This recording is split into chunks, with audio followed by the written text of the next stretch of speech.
Hello बच्चों, class 12th की physics में इस समय हम सब लोग तरंग प्रकाशिकी का एक मोस्ट इम्पॉर्टेंट चैप्टर पढ़ रहे हैं, प्रकाश का ध्रुवण। और पहले लेक्चर में हम सब लोगों ने प्रकाश के ध्रुवण के बारे में कुछ बेसिक चीज़ों के बारे में जाना। और आज हम इस वीडियो में यानी कि इस चैप्टर का जो सेकंड लेक्चर है, इसमें हम स्टार्ट करने वाले हैं इस चैप्टर का सबसे मोस्ट इम्पॉर्टेंट क्वेश्चन, ब्रूस्टर का नियम। तो चलिए देखते हैं ये होता क्या है। ब्रूस्टर का नियम जो होता है वो हमें बताता है कि ध्रुवण कोण क्या है, कि ध्रुवण कोण कब बनेगा। अगर एक हम कोई पृष्ठ लेते हैं, सतह लेते हैं, द्रव या फिर कांच, ठीक है, ये एक पृष्ठ हो गया, परावर्ती पृष्ठ। ये द्रव भी हो सकता है और कांच भी हो सकता है, ठीक। तो हम देखते हैं कि अगर किसी तालाब के किनारे खड़े होते हैं या नदी के किनारे, तो उसमें हमारी परछाई भी बनती है और उसके अंदर के जो पत्थर होते हैं, तालाब के अंदर के जो कण होते हैं, वो भी चीजें हमको दिखाई देती हैं। तो हमारी परछाई दिखाई देती है परावर्तन के कारण, ठीक, और नीचे के कण दिखाई देते हैं अपवर्तन के कारण। इसी प्रकार कांच में भी होता है। कांच के सामने जब हम खड़े होते हैं तो उसमें हमारा चित्र भी, प्रतिबिंब भी बनता और अंदर की चीजें भी दिखाई देती। यानी कि इन दोनों चीजों में, इन दोनों पदार्थों में, यानी द्रव और कांच में दो चीजें होती है, दो घटनाएं होती है, एक परावर्तन और दूसरा अपवर्तन, ठीक। तो अगर कोई द्रव या कांच पर हम एक सामान्य प्रकाश आपतित करें, यह हो गया इसका आपतन बिंदु। आपतन बिंदु पर क्या होता है? अभिलंब। तो ये हो गया इसका अभिलंब,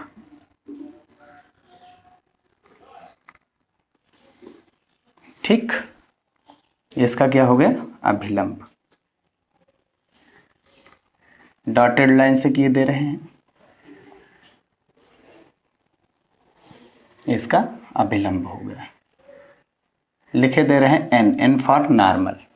और ये कौन सा प्रकाश है? सामान्य प्रकाश। हमको पता है सामान्य प्रकाश में क्या होते हैं कि चारों ओर प्रकाश जाता है, चारों ओर फैलता है। होता है कि नहीं होता है? एक सामान्य प्रकाश है, प्रकाश चारों ओर जाएंगे, ठीक। कंपन चारों ओर होता है, बताया गया था क्या होता है पिछले वीडियो में। और ये क्या हो गया? इसका आपतन बिंदु। अब क्योंकि दो घटनाएं होती, एक अपवर्तन, यहां का माध्यम हमने मान लिया विरल है और नीचे का माध्यम हमने क्या मान लिया? सघन है। सघन माध्यम किसका है? कांच या द्रव का, जिसका अपवर्तनांक हमने n2 नाम दे दिया और विरल का अपवर्तनांक हमने दे दिया n1। तो ये सीधी तो जाएगी नहीं, विरल से सघन माध्यम में जाएगी, वेग कम होगा अर्थात अभिलंब की ओर जाएगी, ठीक। किधर जाएगी? अभिलंब की ओर। और दूसरी क्या होगी? इसमें परावर्तन भी होता है, ठीक। तो कुछ ऐसे भी प्रकाश किरण जाएगी एक, ठीक। क्लियर बात? अब ध्यान से देखेंगे तो इसमें चारों ओर प्रकाश तरंगे जा रही हैं। तो इधर से कौन जाएगी?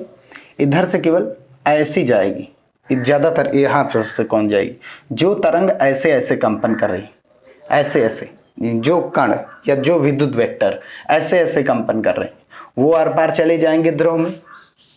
प्रकाश टेढ़ा डाला गया, वो आर पार द्रव में जाएंगे। कंपन कर रहे हैं, वो आर पार द्रव में चले जाएंगे। तो ये वाले कंपन ज्यादा से ज्यादा कहां जाएंगे? द्रव में, ठीक।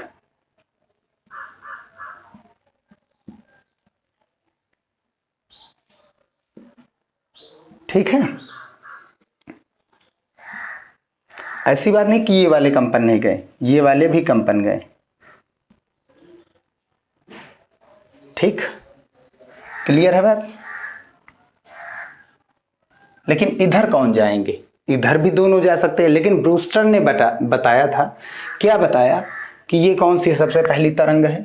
परावर्तित। कौन सी तरंग है? परावर्तित तरंग। ये कौन सी तरंग है? आपतित, अपवर्तित तरंग, अपवर्तित तरंग। और ये कौन सी तरंग है? आपतित तरंग।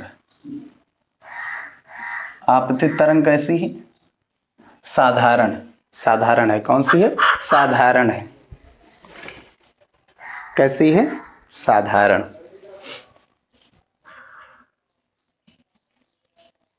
ठीक है। ब्रूस्टर ने यह बताया था कि जो परावर्तित तरंग है, कौन सी तरंग? परावर्तित तरंग, यदि पूर्णतः समतल ध्रुवित हो जाए तब जो आपतन कोण होगा वही कहलाता है ध्रुवण कोण। समझिए बात फिर से। ब्रूस्टर ने अपने नियम में बताया कि ये परावर्तित तरंग यदि पूर्णतः समतल ध्रुवित हो जाए, अर्थात इसमें कंपन केवल एक ही तल में हो, और वो तल कैसा है? आगे पीछे आगे पीछे आगे पीछे। ऐसी बात नहीं कि ये नहीं आएंगे, लेकिन एक विशेष स्थिति में जब परावर्तित तरंग पूर्णतः क्या बन जाए? समतल ध्रुवित बन जाए। परावर्तित तरंग जो है, परावर्तित तरंग प्रकाश कह सकते हो, पूर्णतः समतल ध्रुवित प्रकाश हो जाए। कौन सा हो जाए? पूर्णतः समतल ध्रुवित प्रकाश। तब उस केस में जो भी आई होता है, आपतन कोण होता है, वही कहलाता है ध्रुवण कोण। ठीक है, यह कह सकते हैं जिस आपतन कोण पर परावर्तित तरंग पूर्णतः समतल ध्रुवित प्रकाश हो जाता है उसको ध्रुवण कोण या ब्रूस्टर कोण कहते हैं। अब यह देखिए, समझिए यहां पर कैसे। जो कंपन ऐसे कर रहे हैं, विद्युत वेक्टर जो कंपन ऐसे कर रहे हैं, वो ज्यादातर किधर जाएंगे? अंदर जाएंगे कि नहीं जाएंगे? भाई जो कंपन ऐसे ऐसे कर रहे हैं वो यहां पर जा सकते हैं? नहीं। जो कंपन ऐसे ऐसे कर सकते हैं वो इधर जा सकते हैं? ऐसे नहीं जा सकते। जो कंपन ऐसे ऐसे कर रहे हैं वो चीड़ फाड़ करके अंदर चले जाएंगे द्रव के, कांच के। ये कंपन ऐसे ऐसे ये चले जाएंगे। लेकिन अगर कहे तो परावर्तित तरंग में ये कंपन जाएंगे तो नहीं जा पाएंगे। परावर्तित तरंग में कौन कंपन जाएगा? जो आगे पीछे आगे पीछे आगे पीछे कंपन कर रहा है। ऐसी बात नहीं कि इसमें भी जाएंगे, लेकिन इधर कौन से जाएंगे? आगे पीछे आगे पीछे आगे पीछे वाले। ये वाले नहीं जा पाएंगे। अगर चले गए तो ये ब्रूस्टर कोण नहीं होगा। ब्रूस्टर ने ये बताया था कि ये वाले कंपन केवल जाएं यदि इधर कोई एक ऐसा, हजारों केस में से कोई एक ऐसा केस बन जाए कि कंपन जो है इस ओर, परावर्तित तरंग वाली जो कंपन है वो एक ही ओर हो, एक ही ओर। ये परावर्तित तरंग जा रही और कंपन लंबवत आगे पीछे आगे पीछे आगे पीछे हो रहा है। तब इस केस में परावर्तित तरंग जो होती है वो समतल ध्रुवित प्रकाश हो जाएगी, क्योंकि जा रही इधर और कंपन केवल एक ही तल में हो रहा है, आगे पीछे आगे पीछे आगे पीछे। क्लियर है बात? यही तो होता है समतल ध्रुवित प्रकाश। ठीक, तो ज्यादातर ये डॉटेड वाली ज्यादातर इधर जाएंगी, परावर्तित होंगी। ठीक, और कुछ वैसे भी जाएंगी, लेकिन एक विशेष स्थिति, लाखों करोड़ों में कोई एक ऐसी घटना आई कि परावर्तित तरंग में ये वाला कंपन ना जाए, केवल यही वाला कंपन जाए। कोई एक ऐसा आपतन कोण होगा, विशेष कोण होगा, कोई आपतन कोण, जैसे क्रांतिक कोण हुआ था, सेम वही चीज। क्रांतिक कोण भी एक प्रकार का आपतन कोण था, और ब्रूस्टर कोण भी एक प्रकार का आपतन कोण है। तो इन दोनों में कोई रिलेशन होगा, वो भी हम डेरिवेशन करेंगे। तो ये वाला कंपन याद रखिए, ये वाला कंपन ज्यादातर किधर जाएगा? अपवर्तित तरंग में, और ये वाला कंपन ज्यादातर किधर जाएगा? परावर्तित तरंग में। तो यदि परावर्तित तरंग में कंपन केवल एक ही तल में हो रहा है, तब उस केस में जो भी आपतन कोण होता है वही कहलाता है ध्रुवण कोण या ब्रूस्टर कोण। हमको इससे नहीं मतलब है। ये वाला कौन सा कोण है? अपवर्तित किरण, और ये अभिलंब है। इन दोनों के बीच जो कोण बनेगा वो आर होता है। कौन सा होता है? आर। कौन सा होता है? आर। ठीक है भैया, सीधा कर लीजिए, कोई दिक्कत नहीं। चलिए अब आगे देखते हैं। अब हम जानते हैं ये कोण आईपी है, तो ये भी कोण कितना होगा? आईपी ही होगा, क्योंकि ये आई है, ये परावर्तन कोण, ये आपतन कोण, ये परावर्तन कोण सदैव बराबर होते हैं। तो ब्रूस्टर ने नियम दिया था कि जो एन होता है, यानी कि सघन माध्यम द्रव या कांच का जो अपवर्तनांक होता है, वो बराबर होता है tan IP की। यही ब्रूस्टर का नियम। तो देखिए, जब कोई सामान्य अथवा साधारण कह सकते हो, सामान्य अथवा अध्रुवित प्रकाश भी कह सकते हो, चारों ओर कंपन होते हैं विद्युत वेक्टर के, तरंग के संचरण के चारों ओर होते हैं। तो सामान्य प्रकाश केवल एक ही तल में होता है, तो समतल ध्रुवित प्रकाश। किसी कांच द्रव की सतह पर आपतित होता है तो परावर्तन व अपवर्तन की घटना होती है। ठीक, कांच या द्रव की सतह पर अगर कोई सामान्य प्रकाश या अध्रुवित प्रकाश आपतित होता है तो दो घटना होती है, एक परावर्तन और एक अपवर्तन। परावर्तन के कारण हम अपना चित्र देखते हैं, प्रतिबिंब देखते हैं, और अपवर्तन के कारण अंदर की चीजों को देखते हैं। ब्रूस्टर के अनुसार यदि परावर्तित तरंग ये वाली पूर्णतः समतल ध्रुवित हो जाए, पूर्णतः समतल ध्रुवित हो जाए, तब आपतन कोण I को ध्रुवण कोण कहते हैं। तब जो ये आपतन कोण बन रहा था इसी को ध्रुवण करते हैं। या फिर ऐसे भी कह सकते हो कि जब किसी विशेष स्थिति में किसी विशेष आपतन कोण पर परावर्तित तरंग पूर्णतः समतल ध्रुवित हो जाए तो उसको कहा जाता है ध्रुवण कोण या ब्रूस्टर कोण। तथा परावर्तित तरंग और अपवर्तित तरंग परस्पर लंब होती है। ये परावर्तित तरंग है और ये अपवर्तित तरंग, ये परस्पर लंब होती है। सिद्ध करने को भी आता है। इसका डेरिवेशन सिलेबस में नहीं, लेकिन ये सिद्ध करने के लिए जरूर आता है। अब इसका डेरिवेशन देखते हैं। पढ़ना चाहते डेरिवेशन भी देख लेते हैं। वैसे इसका डेरिवेशन हमारे सिलेबस में नहीं है। हम लोग सिद्ध करने वाले हैं n बराबर tan IP। और सिद्ध करने को आएगा कौन? ये जो कोण होते हैं IP और R भी 90 अंश के होते हैं और ये भी कोण 90 अंश के होते हैं। ये सिद्ध करने को आएगा। फिर सबसे पहले ये देखेंगे, दो घटनाएं होती हैं, एक परावर्तन,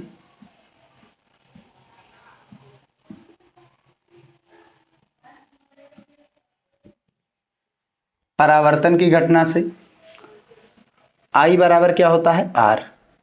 आपतन कोण सदैव किसके बराबर होता है? परावर्तन कोण के। ये कौन सा कोण है? परावर्तन। परावर्तन कौन सा कोण है? R डैश कह दो ये, तो क्योंकि दो R हो जाएंगे ना। ये परावर्तन कोण है। ये दोनों किसके बराबर है? IP। भाई आपतन कोण परावर्तन कोण के बराबर, और आपतन कोण ही जब परावर्तित तरंग पूर्णतः समतल ध्रुवित प्रकाश है तो इसलिए ये IP हो गया, ये IP तो ये भी IP होगा। अब अपवर्तन की घटना से क्या होगा?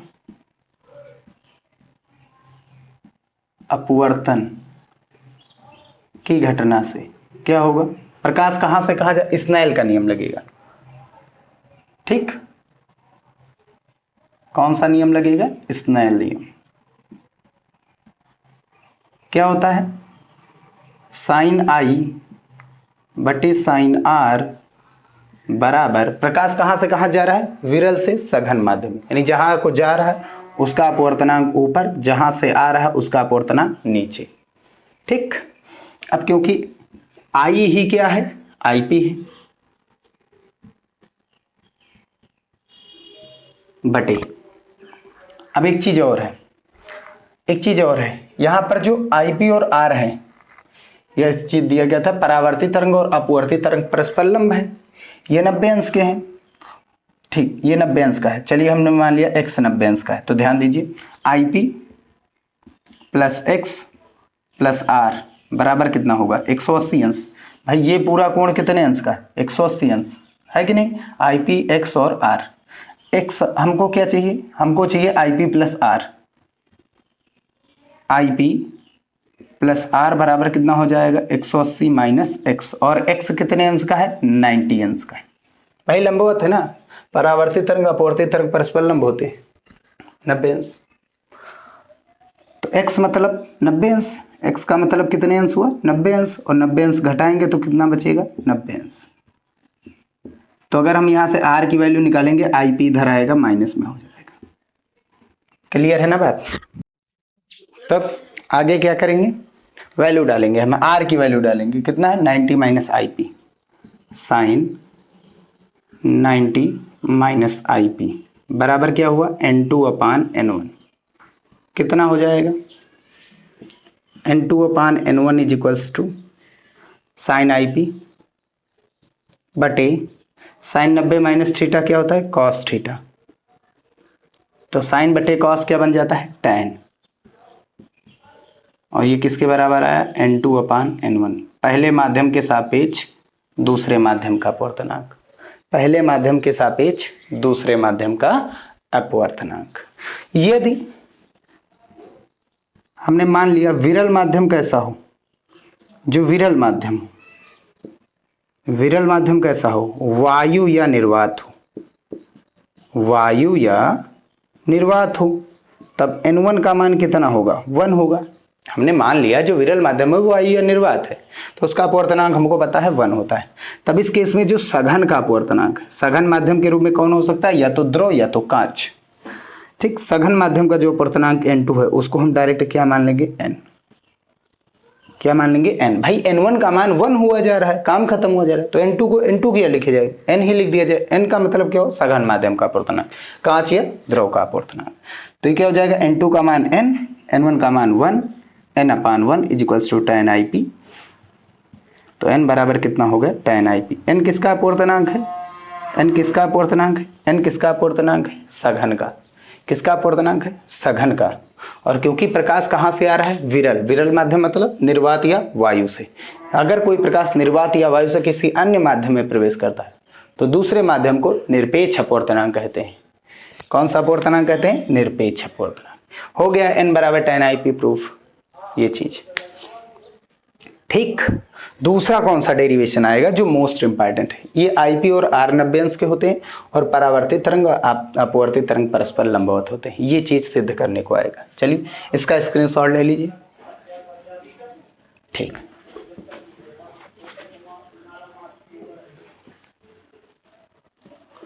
अब हमको सिद्ध करना है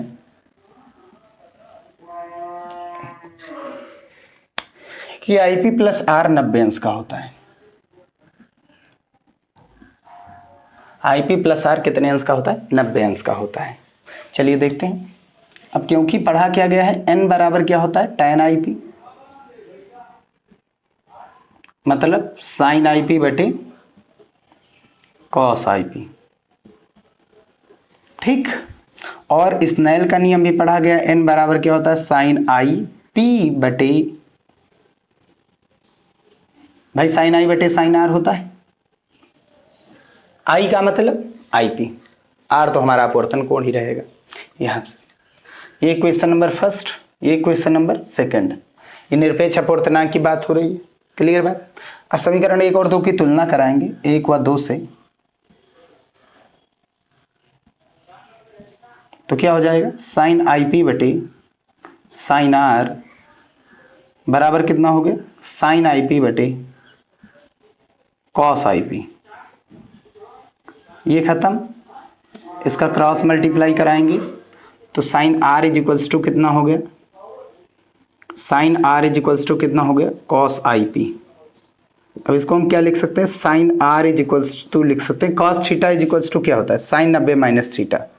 sin 90 माइनस थीटा कितना है? IP। sin 90 minus theta cos theta का मान कितना? IP लिख सकते हैं। यहाँ साइन, यहाँ साइन, यहाँ कोण, देखो सभी मान बराबर हैं तो इसका मतलब इनके कोण भी क्या होंगे? बराबर होंगे। ये कोण भी क्या होंगे? आपस में बराबर होंगे। R बराबर 90 अंश माइनस IP। IP को इधर ले जाइए तो IP प्लस R बराबर कितना हो गया? 90 अंश। चलिए प्रूफ हो गया कि आपतन कोण, ध्रुवण कोण और अपवर्तन कोण परस्पर का योग 90 अंश होता है। ये सिद्ध करने को हो गया। अब ये भी पूछा जाता है कि ये भी सिद्ध करने को आ सकता है कि जो परावर्तित तरंग है और अपवर्तित तरंग ये परस्पर लंबवत होते हैं।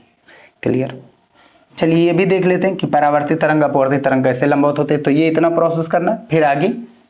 अब क्योंकि रैखिक युग्म कोण पढ़े, IP प्लस x और प्लस R बराबर कितना? 90 अंश। कौन सा कोण है? रैखिक युग्म कोण। कौन सा कोण है? रैखिक युग्म कोण है। ठीक। अब IP प्लस R किसके बराबर है? देखो IP प्लस R 90 अंश के बराबर सिद्ध किया गया। IP और R, रुक जाइए, 180 अंश होगा भैया। ये पूरा कोण कितने अंश का है? 180। IP x R और इन दोनों का योग कितना है? 90। इसको इधर लाएंगे, ये दोनों हो गए 90 प्लस x बराबर 180 अंश। x बराबर करेंगे तो 180 माइनस 90 अंश, यानी x बराबर कितना हो गया? 90 अंश। अर्थात हम कह सकते हैं जो परावर्तित तरंग है, परावर्तित तरंग ये लंब होती है किस पर? अपवर्तित तरंग की।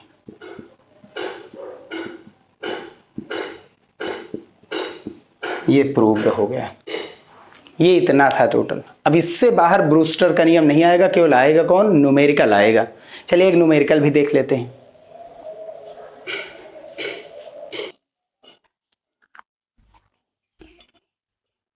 तो एक मोस्ट इंपॉर्टेंट मतलब न्यूमेरिकल है, ब्रूस्टर के नियम पर आधारित, बहुत ही ज्यादा बार पूछा गया है। एक पारदर्शक प्लेट का ध्रुवण कोण 60 अंश है। ज्ञात कीजिए माध्यम का अपवर्तनांक, यानी n निरपेक्ष अपवर्तनांक, यानी पारदर्शक वही, तब पारदर्शक पदार्थ जो है, और अपवर्तन कोण, साथ ही साथ क्रांति कोण। अच्छा, एक चीज और है, क्रांति कोण। देखो क्रांति कोण भी क्या था, जब किसी विशेष स्थिति में अपवर्तन कोण का मान 90 अंश हो जाए तो आपतन कोण को ही क्रांति कोण कहते हैं, ये आया था। और जब परावर्तित तरंग पूर्णतः समतल ध्रुवित हो जाए तो आपतन कोण को ध्रुवण कोण कहते हैं, ये भी है। यानी कि कुल मिलाकर के ध्रुवण कोण और आपतन कोण एक ध्रुवण कोण और क्रांति कोण दोनों ही आपतन कोण है। इसका मतलब दोनों में रिलेशन होगा, वो रिलेशन एक बार देख लेते हैं। चलिए,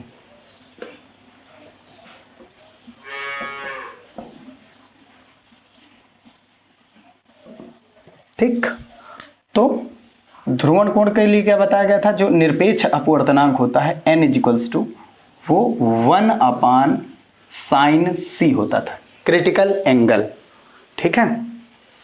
और इसके लिए भी बताया गया है, ध्रुवण कोण के लिए निरपेक्ष अपवर्तनांक कितना होता है, n बराबर tan IP।